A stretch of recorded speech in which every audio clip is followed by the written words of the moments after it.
Got a little bit of a problem. So this is a pretty typical accumulation of toolkits. We've got Bosch's Professional Handtool Set here. We've also got another little Bosch set of tools that we've picked up. And then we've got the Bosch GSR, this is their Combi Drill with detachable heads. So that can be a few different things. And the problem with them is, they all come in their own little plastic toolbox with their own little plastic tray. So you're not going to take all these 3 toolkits around with you when one box will do. So rather than just chucking them all into one of the boxes, we're going to condense all of these 3 toolkits down into one today. We're going to replace, in this box here, we've got this canvas kind of tray, and then we've got this styrofoam insert here, which is about 60mm deep, and it's wasting a lot of space. In this little box here, we've got like a really cheap, thin plastic blow molded tray, which isn't great either. And in this one, we've got a slightly more robust plastic tray, but again, there's just loads of little holes and gaps in this tray that have got nothing to go in them. So we're going to replace all of these plastic and styrofoam inserts with a set of shadow foam L-BOXX inserts. Now these come in twin packs in 30mm and 50mm, and today we're going to be using 50mm in teal, which is to match the Bosch branding and the Bosch colouring. Now these are £24.99 for a pack, and we do have them in 7 colours in the Bosch L-BOXX, and these are available on shadowfoam.com on next day shipping. And we're also going to be using one of our cutting kits today. Now these are £20. When bought with any of our foam, they come down to £10. And these include cut-proof gloves, a scalpel, blades, glue, and some stickers. So everything you need to cut yourself some shadow foam inserts. So once we've condensed this toolkit down, we're going to be giving this toolkit away to one lucky winner.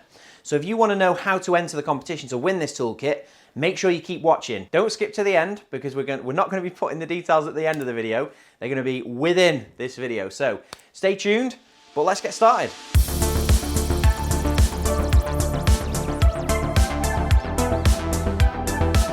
First thing to do is to get rid of these kind of temporary storage solutions. In reality, what these plastic inserts are, they're just for transport, they're just for packaging. This kit here came from Costco, and it has a few items in it that the professional set doesn't, like the claw hammer. We've also got a 3-meter tape, and then there's a 5-meter tape here. We've also got, there's another set of bullnose pliers, but we can see the quality difference in these two. These are like an anodized chrome vanadium finish, whereas these are just like oil coated steel, and you can feel that they're not as good. The bit driver's not bad though, so that's a nice little addition to this kit. This is the Professional GSR Bosch system, and this is like, it's a drill body with a detachable head. So there's 3 heads that go with this. This is the combi jaw head, and it kind of, you push it on and then you twist it to lock it in place. It also comes with an impactor head and an angle drill head. Those 2 sadly were missing from our kit, so we have had to send away. They should be with us possibly today. They're on a next day shipping, so hopefully we can include those in the kit as soon as they arrive. If you want to win this case, the first thing to do is make sure you subscribe to the channel. Now we'll tell you what the second thing to do is shortly, but right now go and click the subscribe button, because that's step 1. So we're going to start with the base layer of this toolbox. I think in the top I'd like to put the drill, I'd like to put the charger and the accessories, and that also gives them time to be delivered. So hopefully they arrive in the next hour. So we're going to start with a base layer, and in there we're going to put all of the hand tools, and I think we can definitely improve on this kind of really spaced out layout that Bosch have done. And obviously they've also got a huge amount of depth lost there. So we're going to go for a 50mm liner, and we're going to lay these out in a way that we can fit them all in, hopefully. These tools themselves have got a really nice feel to them.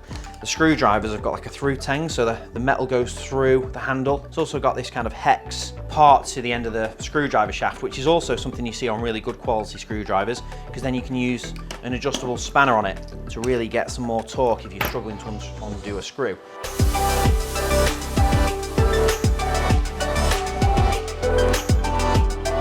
Before we start cutting anything, let's try and figure out the layout on the top section as well.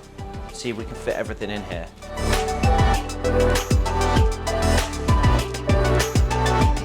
Now in the top layer, I would like to have the knife and the tape measures. They're the kind of things that you just want to lay your hands on really quickly, so you don't want to be lifting layer out to just grab your tape measure.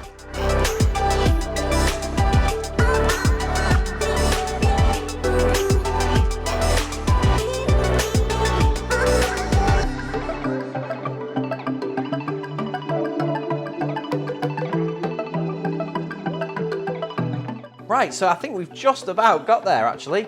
So you can see that it is a little bit of what I would call jiggery pokery to get it to this point. We're kind of like just messing with the angles, just tweaking things around. You can see we're looking for like where we've got like a rounded profile. We're almost trying to run those profiles alongside each other. And you're just looking for where you can pinch a bit of space. So, you know, when I'm moving things from the top layer back to the bottom layer and back again, we're trying to balance using the space, but also with the efficiency of the toolkit. You know, items that we're going to be using more regularly, for example, the Allen keys over the Torx keys, we want to make sure that the thing that's more common is in the top layer. As I mentioned before, this GSR Bosch Professional Drill with its attachment, the attachments are actually missing, but they did arrive just in the nick of time. So essentially this little drill comes with 4 heads, interchangeable heads, and you just twist them and then they pull off. So this is the kind of like standard drill jaw or standard chuck attachment. Then we've got a angled, this is just basically a screwdriver bit, or like an impact driver that takes you around the corner. So that's just literally a corner piece. And then you can clip either the impact head on it, you can put the drill head on it, or you can also put this one, this is quite unique, an offset impact driver, which is not something you see often. And obviously you can have that in a couple of different ways. You can have that straight on, or you can have it on the corner piece as well. And it's a really, really handy little set for someone who's like a cabinet maker or a kitchen fitter and you're trying to get around some awkward little spots. So all of these little heads, we're going to put the drill head back on there, and then we're going to cut these little accessories into this layout, and that is a finished layout. So now all we've got to do is cut the foam inserts and then we'll bang them in the box. So as regards to competition, if you've already subscribed to the channel, that's the first step. The next step is to like this video, and then stay tuned for the third thing to do. Once you've got your layout, you want to make sure you're taking a photograph, because as soon as I move these tools, I'm going to forget how I had them.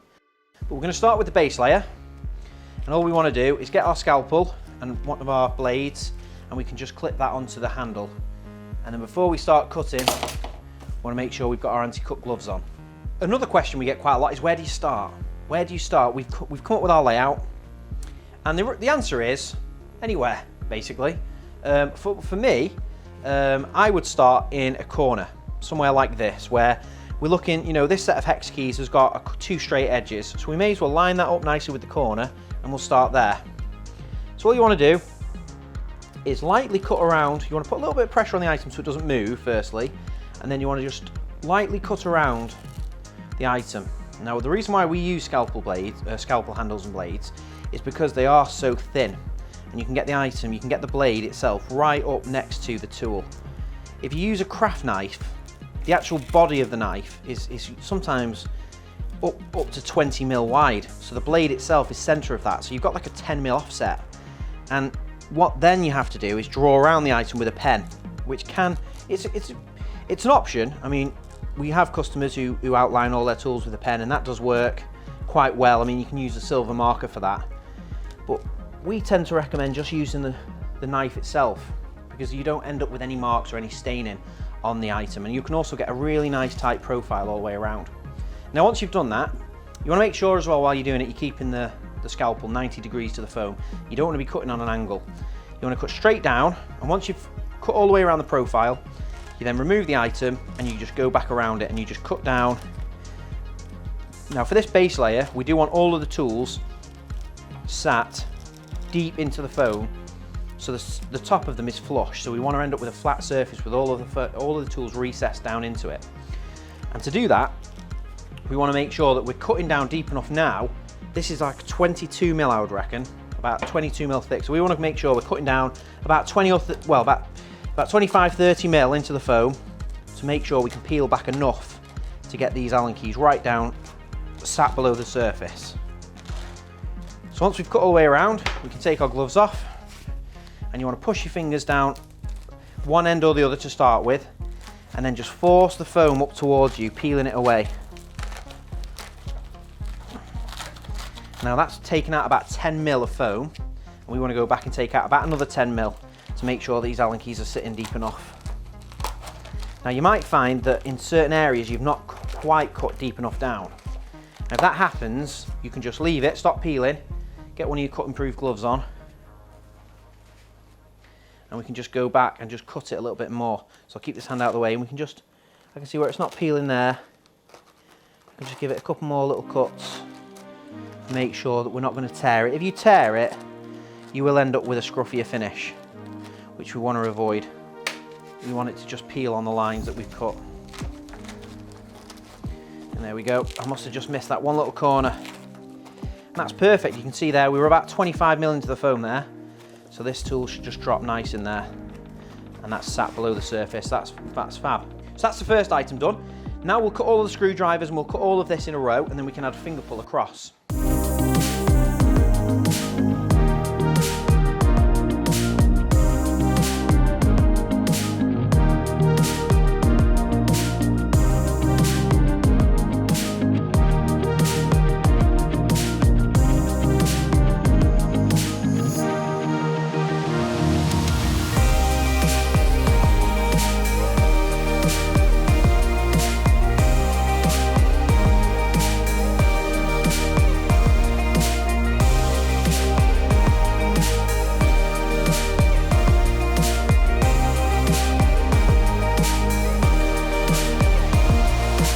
So that's the last item, cut in there, and everything is just below the surface. There's nothing that's standing proud, so that is great. And the only thing we need to do now is finger pulls, because obviously a lot of these items we're going to struggle to get out.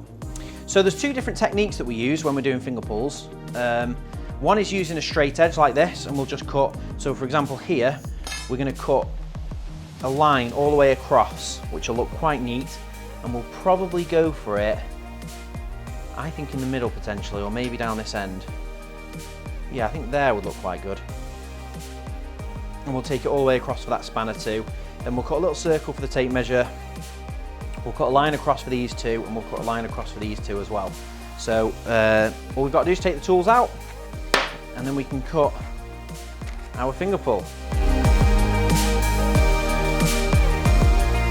Right, so we're going to do a finger pull in the center of here. We try and work with the layout rather than with, you know, squaring it to the edges. So for instance here, where we've got this little blade pack, we'll go for the center of the blade pack. So about there. And we're just cutting a 25, I use the ruler as a guide because it's 25mm, and that's a comfortable amount of space to get a finger in the gap. And all we want to do is cut it down to the same level that we've cut the foam to, and just pull it out like that. And those two items now will be nice and easy to get in and out. So that's all it needs for a finger pull. Less is more, really.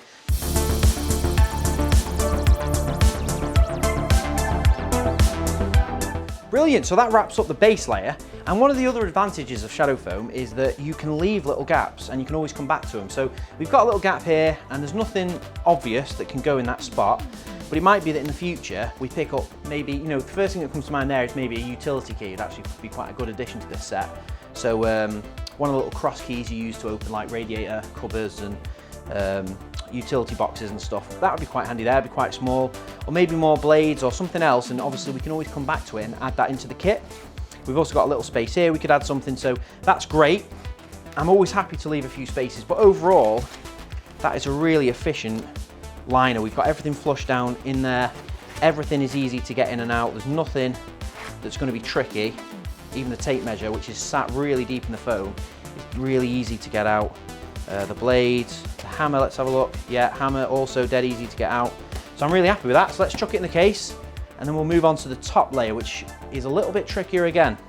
So our inserts are cut to size, and that should just fit in there nice and snug. There's a little bit of resistance because it's such a tight fit, you can feel it's trapping the air below it, so you might have to just give it a little bit of a nice push down on the corners to make sure it's properly seated in the bottom there. But that as a first layer, I think is fab. I'm really happy with that. So on to the next layer.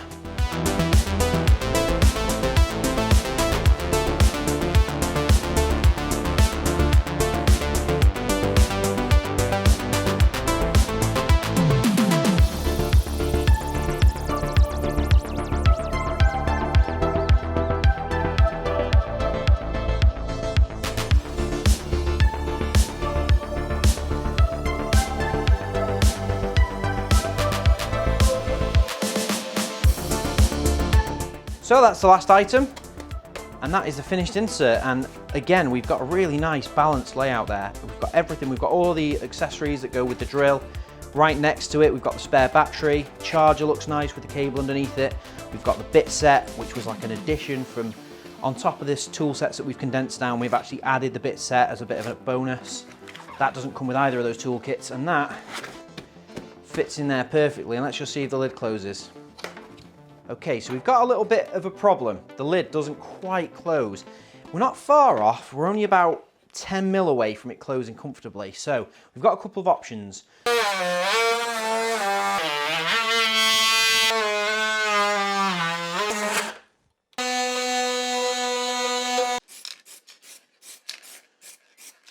So that is finished. That is a finished toolkit, and I think that is a really efficient, smart looking toolkit. I mean, you've got a lot, you're covering a lot of bases with this lot, and it's all really compact. The lid closes now. Now we've adjusted the top section with the multi-tool. We had 2 boxes this size with stuff in, and a little third box, and this bit set. So that's a lot of stuff we've condensed into this kit. Obviously these inserts are reversible, and we do them in 6 colours, so we could have done this in one of the other colours. We could have reversed it and had the teal facing up, or we could have had red facing up, would have looked quite cool. But I think the result we've ended up with here is pretty fab. And these tools are really good quality. I'm really impressed with this Bosch Professional range. The attention to detail with this stuff is really good. If you want to win this kit, there were 3 steps. Now the first 2 steps we've already told you. So the third thing to do is you've got to drop a comment in the comment section below this video. You've got to let us know, whatever toolbox you've got, let us know in the comments below, and that's all you've got to do to enter into this giveaway. Now there are other ways to enter as well, bonus ways. You have to do the first 3 things, but we have a link in the description which will take you to a page with loads of other options to enter. So if you want to get more entries into this competition, if you really want to win this toolkit, click the link and there's other ways to enter. So the draw for this is going to be the end of November, so stay tuned for that. Full details below in the link. Good luck to everyone, and we'll see you next time.